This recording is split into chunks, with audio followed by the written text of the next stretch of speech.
எங்க பார்த்தாலும் ஸ்டாலின் பேசுறார் மக்களுக்கு உரிமை தொகை கொடுத்தோம் என்று. எப்ப கொடுத்த?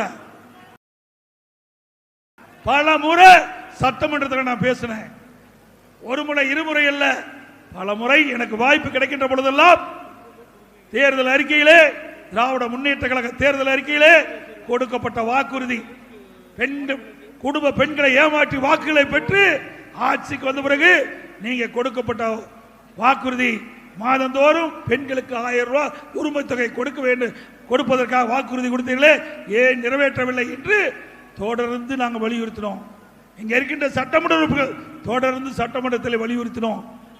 அதிமுக பொதுக்கூட்டத்தில் எடுத்து சொன்னோம். அதுக்கு பிறகுதான் வேற வழி இல்லாம 28 மாசம் திமுக ஆட்சி பொறுப்பேற்று 28 மாசம் கழிச்சு தான் தகுதியானவருக்கு அந்த குடும்ப தலைவிக்கு மாதந்தோறும் 1000 ரூபாய் கொடுப்பதாக அறிவிச்சார். இப்போ மக்களிடத்தில் செல்வாக்கு போயிட்டு ஆட்சி போயிடணும் பயம். இப்போ ஒரு அறிக்கை விட்டுருக்கார், கூடுதலாக மேலும் 30 லட்சம் பேர் கொடுக்கணும். அப்படின்னா 28 மாசம் கழிச்சு தான் கொடுத்த, இன்னும் 8 மாசம் தான் தேர்தலுக்கு இருக்குது. ஆக இடைப்பட்ட காலத்தில் ஏன் கொடுக்கல?